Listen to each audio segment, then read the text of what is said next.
হিমালয় পৃথিবীর সবচেয়ে মহিমান্বিত পর্বতমালা। এর চূড়াগুলো আকাশ ছুঁয়ে থাকে, যেন সৃষ্টির শুরু থেকে পৃথিবীকে আলিঙ্গন করে রেখেছে। এই পর্বতমালার গায়ে ছড়িয়ে আছে অসংখ্য রহস্য, অসীম শোভা এবং প্রকৃতির নিস্তব্ধতা। প্রকৃতির এই বিশাল সৃষ্টি শুধু ভৌগোলিক নয়, এটি মানসিক ও আধ্যাত্মিক উচ্চতাও নিয়ে আসে। বহু অভিযাত্রী এসেছেন, হিমালয়ের কোলে বসে খুঁজেছেন জীবনের অর্থ, খুঁজেছেন শান্তি। হিমালয়ের প্রতিটি কোণায় লুকিয়ে আছে প্রকৃতির সৌন্দর্য এবং সাহসের গল্প। এখানে আসে সাহসী অভিযাত্রীরা নিজেদের সীমা ছাড়িয়ে নতুন কিছু খুঁজে পেতে। তাহলে আমরাও চলুন এই পর্বতমালার কিছু জানা অজানা তথ্যের খোঁজে তথ্যবিন্দুর আজকের ভিডিওর জন্য প্রস্তুত হই। So stay forward to today's mysterious video of তথ্যবিন্দু।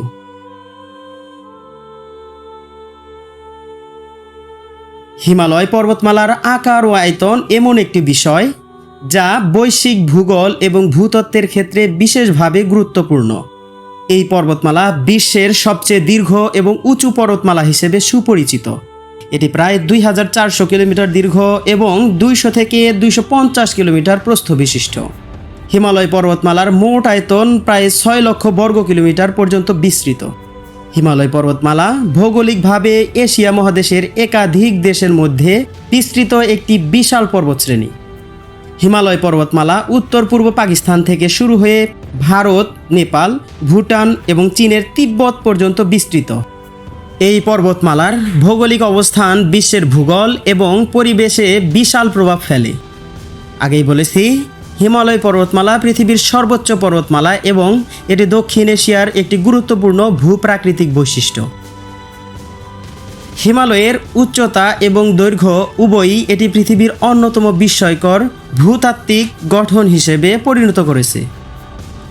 Mount Everest হল পৃথিবীর সবচেয়ে উচ্চ শৃঙ্গ, যার উচ্চতা প্রায় 8848 মিটার বা প্রায় 9 কিলোমিটার। পৃথিবীর সবচেয়ে উঁচু 10টি শৃঙ্গের মধ্যে 9টি শৃঙ্গের অবস্থান এই হিমালয় পর্বতমালায়, যেগুলোর প্রায় সবগুলোর উচ্চতা 8000 মিটারের উপরে। এছাড়া এখানে প্রায় 50টিরও বেশি শৃঙ্গ রয়েছে, যেগুলোর উচ্চতা 7000 মিটার বা তার চেয়েও বেশি।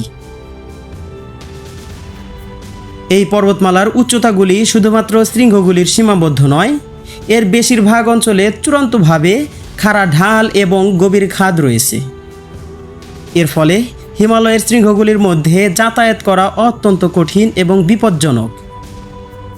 এছাড়া শৃঙ্গগুলির উপরে শ্বাস নেওয়ার মতো অক্সিজেনের কোনো ছিটাফোঁটাও অবশিষ্ট থাকে না, যার ফলে হিমালয় পর্বতমালার একাধিক শৃঙ্গ পৃথিবীর সবচেয়ে কঠিন এবং বিপজ্জনক পর্বতারোহণ স্থান হিসেবে বিবেচিত।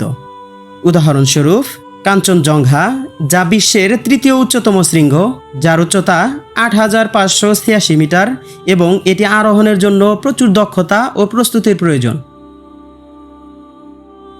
মাউন্ট এভারেস্ট হিমালয়ের বা সমগ্র বিশ্বের সর্বোচ্চ শৃঙ্গ হলেও এই অঞ্চলের মধ্যে পর্বতারোহণের জন্য তুলনামূলকভাবে একটু সহজ বলে এখানে পর্বতারোহণকারীদের ভিড় অত্যন্ত বেশি। তবুও ইতিহাস বলে এখানে প্রায় 280 জন আরোহীর মৃত্যু ঘটেছে।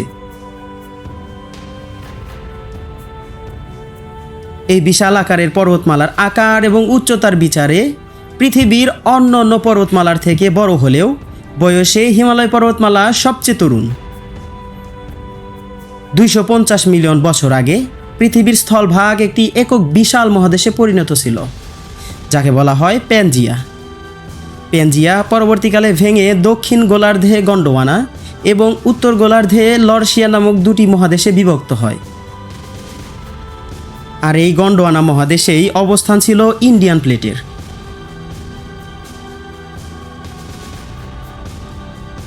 পরবর্তীকালে গন্ডোয়ানা মহাদেশের ভাঙনের ফলে ইন্ডিয়ান প্লেট আলাদা হয়ে উত্তর দিকে সরে যেতে থাকে। এই সময় ইন্ডিয়ান প্লেটটি বছরে প্রায় 14 থেকে 16 সেন্টিমিটার সরতে থাকে। পরবর্তীতে প্রায় 3 কোটি বছর ইন্ডিয়ান টেকটনিক প্লেটটি সমুদ্রে ভেসে প্রায় 4000 মাইল পথ অতিক্রম করে 2 কোটি 30 লক্ষ বছর পূর্বে ইউরেশিয়ান প্লেটের সঙ্গে সংঘর্ষে লিপ্ত হয়। এই সংঘর্ষের ফলে ভারতীয় প্লেটের কিছু অংশ ইউরেশিয়ান প্লেটের নিচে চলে যায়। প্লেটের সংঘর্ষের কারণে জমা হওয়া শিলাগুলোর মধ্যে প্রচুর চাপ সঞ্চিত হয়, যা শিলাগুলোকে ভাঁজ করতে শুরু করে। ক্রমাগত চাপ ও সংঘর্ষের কারণে শিলাগুলো উপরের দিকে উঠে আসে এবং হিমালয় পর্বতমালার গঠন শুরু হয়। এই প্রক্রিয়াটি এখনও চলছে এবং হিমালয় পর্বতমালা প্রতি বছর কয়েক সেন্টিমিটার করে উঁচু হচ্ছে। হিমালয় পর্বতমালা ভৌগোলিকভাবে 5টি প্রধান অংশে বিভক্ত: পাঞ্জাব হিমালয়, কুমায়ুন হিমালয়, নেপাল হিমালয়, সিকিম হিমালয় এবং ভুটান হিমালয়। প্রতিটি অংশের নিজস্ব ভূতাত্ত্বিক বৈশিষ্ট্য রয়েছে। এই পর্বতমালার কোনো অংশে রয়েছে প্রবল বৃষ্টিপাতের অঞ্চল, আবার তেমনি রয়েছে তুষারপাত অঞ্চল। আবার সিন্ধু ও কুনার উপত্যকায় মরুভূমির দেখা যেমন পাওয়া যায়, তেমনি এই পর্বতমালায় অরণ্য ঘেরা গহীন অঞ্চল রয়েছে। হিমালয়ের তাপমাত্রা উচ্চতা অনুযায়ী ব্যাপকভাবে পরিবর্তিত হয়। নিম্নাঞ্চলে গ্রীষ্মকালে তাপমাত্রা প্রায় 15 ডিগ্রি সেলসিয়াস থেকে 30 ডিগ্রি সেলসিয়াস পর্যন্ত পৌঁছতে পারে, যেখানে উচ্চতর অঞ্চলে তাপমাত্রা শীতকালে -20 ডিগ্রি সেলসিয়াস বা তারও কমে নেমে যেতে পারে। উচ্চতর শৃঙ্গগুলোতে সারা বছরই তুষাবৃত থাকে এবং গ্রীষ্মকালেও তাপমাত্রা হিমাঙ্কের নিচে থাকে। হিমালয়ের উচ্চতম অঞ্চলগুলোতে সারা বছর বরফ এবং তুষারপাত থাকে, যার ফলে সৃষ্টি হয় বিশাল হিমবাহের। সিয়াচেন হিমবাহ হিমালয়ের কারাকোরাম রেঞ্জে অবস্থিত এবং এটি বিশ্বের দ্বিতীয় দীর্ঘতম হিমবাহ। এর দৈর্ঘ্য প্রায় 70 কিলোমিটার এবং এটি প্রায় 5753 মিটার উচ্চতায় অবস্থিত।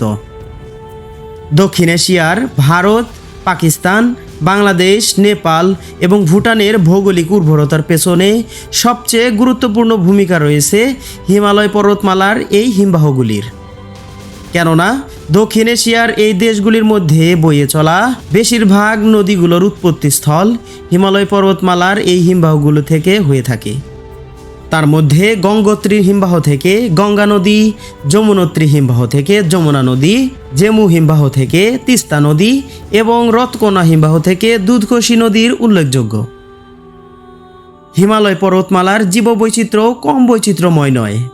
হিমালয়ে নানা ধরনের জলবায়ু এবং পরিবেশগত অঞ্চলের কারণে বিভিন্ন ধরনের প্রাণী ও উদ্ভিদকুলের বৈচিত্র্য লক্ষ্য করা যায়।